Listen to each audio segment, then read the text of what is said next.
আসসালামু আলাইকুম, মুস্কান ইলেকট্রনিক্সের পক্ষ থেকে আপনাদেরকে জানাই স্বাগতম।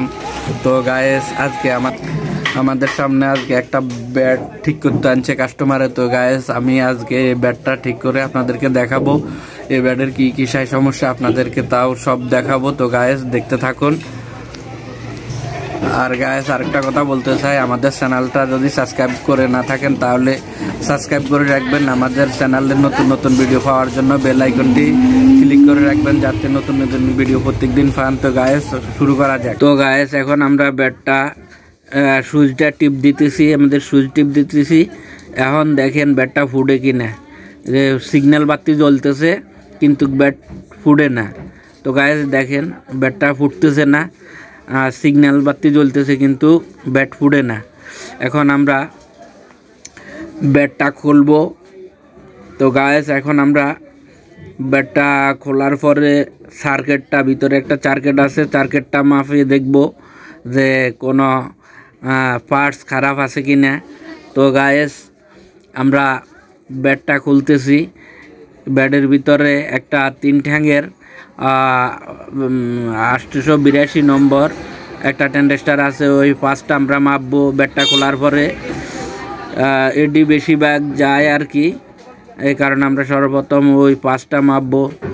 তো গায়েস, আমরা ব্যাটটা খুললাম। খোলার পরে এখন আমরা ব্যাটটা মাপবো। তো গায়েস দেখেন, আপনি ব্যাটের ভিতরে একটা ব্যাটারি আর একটা সার্কিট আছে, আর ওর সামনে দিয়ে 3টা জালি আছে। মূলত এই উপাদানগুলো দিয়ে মশার ব্যাট তৈরি। তো গায়েস, আমরা এখন মিটারের নেগেটিভটা দিয়ে কমন করে আমরা মাপবো।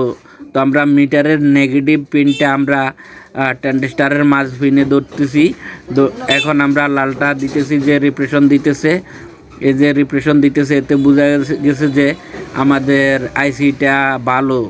এটা শর্ট বাতাইতেছে না, এটা একটা বেলু দেখাইতেছে। যদি শর্ট বাতাইতো তাইলে ডাইরেক্ট ওই পারে লেগে যাইতো, এখন পুরা লাগে না। তাইলে এখন গায়েস, আমরা কালোটা দিয়ে যেহেতু মাপতেছি, দেখেন যদি ওই পারে পুরা বাজ্যা যাইতো তাইলে শর্ট আসিল, এখন তো কোনো শর্ট নাই।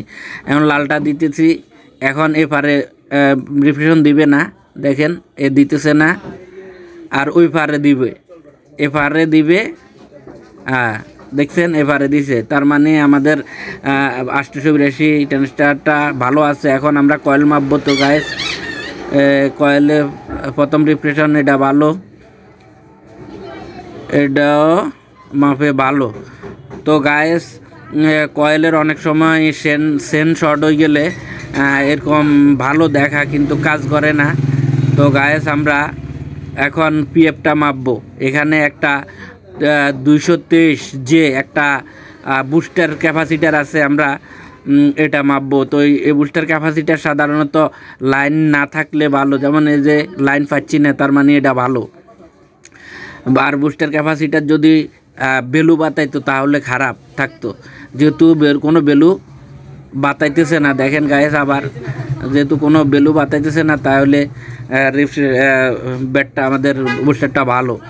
এখন আমরা সুইচ টিপ দিয়ে দেখতেছি, এখানে আমাদের কোনো ভোল্টেজ নাই, ভোল্টেজ বাতাইতেছে না।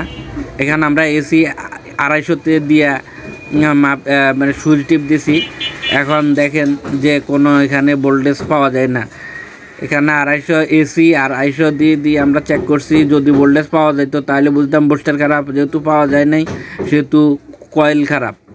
তো গায়েস, আমরা এর আগে টেন্ডেস্টারটা আলাদাভাবে মাপছি, আবার খুলি যে টেন্ডেস্টারে কোনো কোনো মিস আন্ডারস্ট্যান্ডিং হচ্ছে কি না।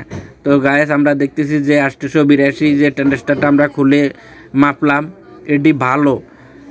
খোলার আগে আমরা জানতাম ভালো, তারপরও একটু কনফার্মের লাই আমরা খুলি মাপতেছি, দেখতেছি যে ভালো। তো আমরা এটা আবার পুনরায় ফিটিং করে দিলাম। এখন গায়েস, আমরা সফার কয়েল, আমরা সফার কয়েলটা খুলবো। সফার কয়েলটা খোলার পর আমরা এই সফার কয়েলটা সেম একটা সফার কয়েল আমরা লাগাবো। তো গায়েস, আপনারা দেখেন আমরা সফার কয়েলটা খুললাম, এখন সেম একটা সফার কয়েল আমরা আবার লাগাবো। তো গায়েস দেখছেন এটা ভালো আর ওটা খারাপ ছিল। তো গায়েস আমরা এখন এই কয়েলটা লাগালে আমাদের বেডের যে সমস্যাটা ছিল সেটা সলভ হয়ে যাবে। আমি শিওর 99% এই সফারটা লাগালে আমাদের বেডটা ঠিক হয়ে যাবে। তো গায়েস আরেকটা কথা বলতে চাই, যে সফার মাপে দেখাইতেছে ভালো কিন্তু বাস্তবে কাজ করে না। আসলে এগুলা খুলে খুলে মাপতে হয়, না হলে বোঝা যায় না। তো গায়েস আমরা এই কয়েলটা চেঞ্জ করে দেওয়ার পিছনে কারণটা হচ্ছে এই কয়েল থেকে বেশিরভাগ এরকম মিস করে। তো গায়েস আমরা এই কারণে সফারটা চেঞ্জ করে লাগাইলাম। এখন আমরা আমাদের জ্বালাই দেওয়া শেষ। এখন দেখেন গায়েস আমরা টেস্ট করতেছি, দেখেন